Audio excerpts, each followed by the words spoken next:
4-19, second reading of an ordinance which, if adopted, would establish an idle speed no wake zone. City Attorney will read the ordinance by title only.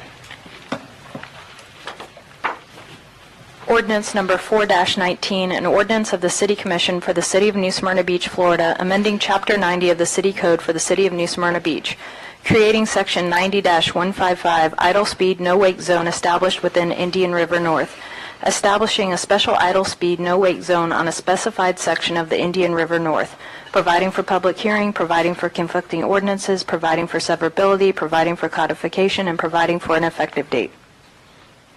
Thank you. Any staff report? As you recall, last fall, the City Commission gave staff a directive to work on establishing a no-wake zone from the north end of Yacht Club Island to the southerly city limits.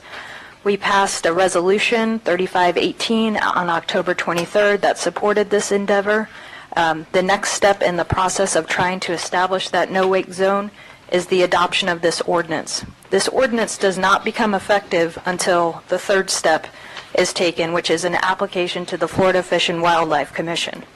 Prior to, well, you fill out the application, but you also have to consult with other agencies like the Army Corps of Engineers, the U.S. Coast Guard, and Florida Fish and Wildlife. The statute, under Florida statute, municipalities can request these zones within 300 feet of a confluence of water bodies. So what we did is we went from the north end of Yacht Club Island to the southerly city limits and looked for any confluence of water bodies, dropped a pin to figure out the latitude and longitude, and that's how we came up with the structure of this ordinance. It's based on Chris Ryan's in the audience. He's the assistant city attorney. He worked very hard on this.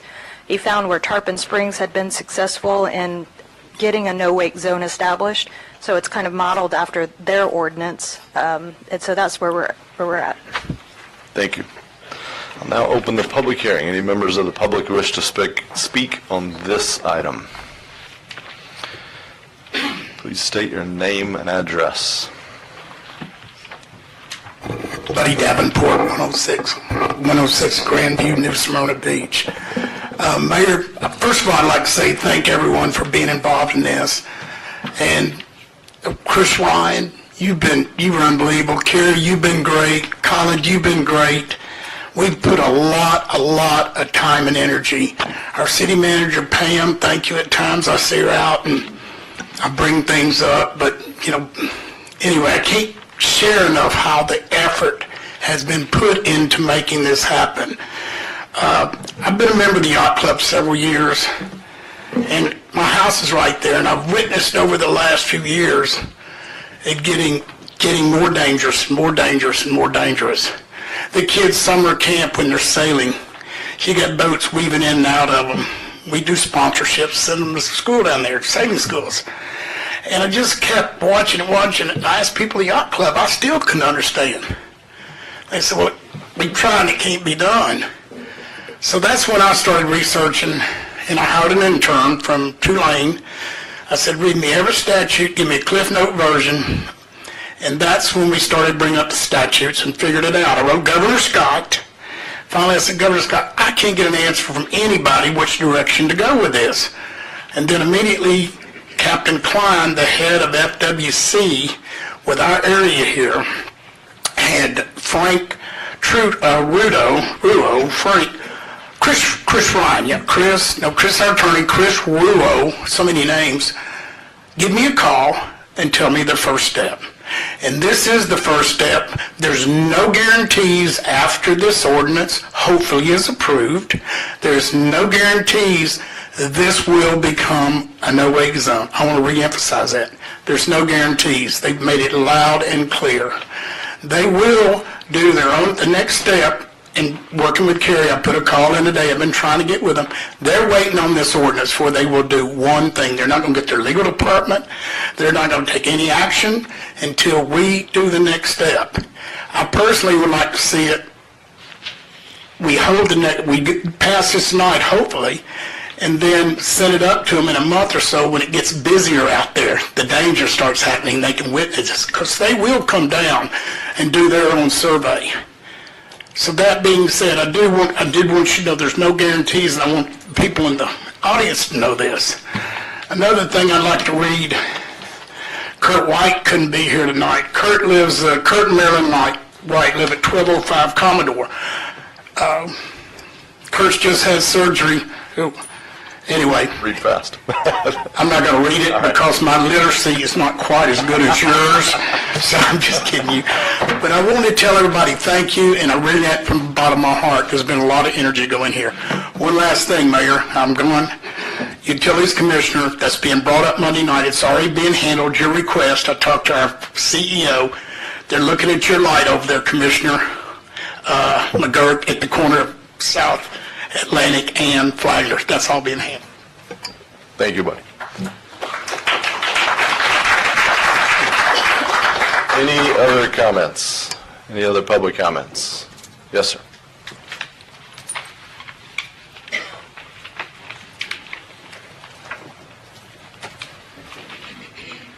Peter Satterley, 354 DeSoto Drive. I'm also the newly installed Commodore of the Smyrna Yacht Club, and I would just like to take a moment to thank Buddy Davenport for all the effort that he has put into attempting to create a no-wake zone. It obviously affects the yacht club significantly, and we've had many dangerous situations because of the wakes, excessive wakes, of passing boats, both locals and transits. So I hope the commission considers this favorably, and again, I'd like to thank the effort that was put in. Thank you. Any others here to speak on this item?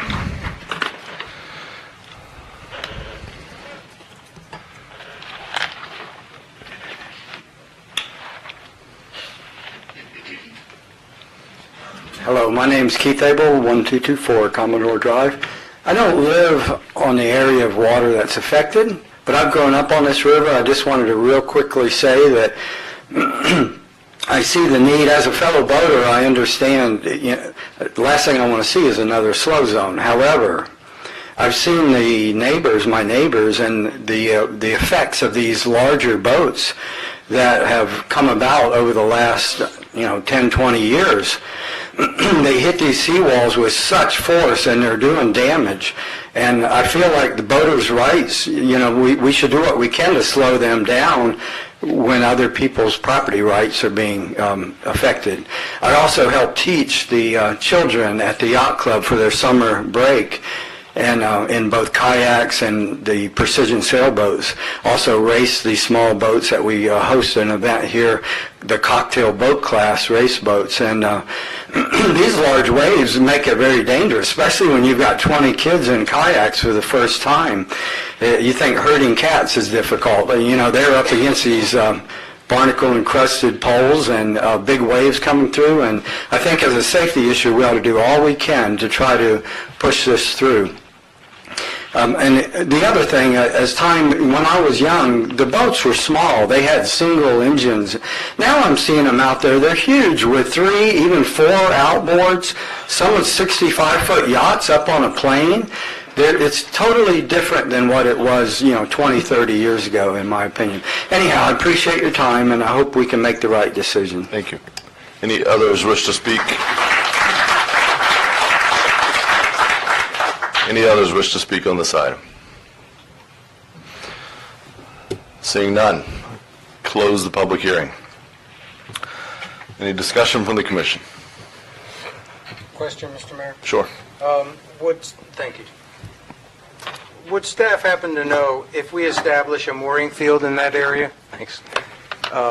Would that also add to the fact that we should have a no-wake zone in that That's an vicinity? excellent point. Yes, absolutely. And would you surmise that FWC would have to take that into regard, that we also have an additional zone to protect because of those boats moored there? Do you think? What's the timeline on the mooring field? It's a good question. We're still a good year. The design process will start this year. actual construction grant will be submitted this year, so at least 2 years out. So I would suggest you move forward with this, and then when that is established, then we could move forward with another application to cover that area. So, Okay. Thanks. Any other discussion? Mr. Mayor, Yes. I do have one concern on this. Regarding points A and point B, which is the north and south end of the island, I have absolutely no problem with. The other points, C, D, E, and F are down towards Edgewater. I know I don't have a big boat, but a number of my friends do, and they have the biggest concern about the very large amount of low-speed zones, no wake zones. So I would hate to include some of these areas, not around the island, because there's channels there that really need the protection that the ordinance is designed for. I would hate to see them put in there and have the officials come down, take a look, and say, really, what do you need some of these low-speed zones? I would like to see it focused on A and B right around Yacht Club Island. Certainly not against it. Okay. Do you know if they would come back and say, we won't approve for this, but we will approve for this, or is it an all well, or and that's nothing? part of the strategy behind the way it was drafted, is that if they don't, they can approve a portion of this without approving the whole. So if they looked at it and said, all right, we'll do A, B, and C, but we're not going with D, E, and F, it's drafted in a manner that allows them to sever it. So if the safety merits if it doesn't pass all the safety merits, they'll rule out those parts, but the other parts that do merit will survive. That's what I'm hearing you say. Correct. Okay. Any other discussion? If not, do I have a motion? I'll make the motion to approve. Second. City Clerk? Commissioner Sacks? Yes. Mayor Owen? Yes. Vice Mayor Hartman? Yes. Commissioner McGurk? Yes. Commissioner Clody? Yes. Ordinance number 4-19 is adopted. Thank you to staff for a lot of work on this.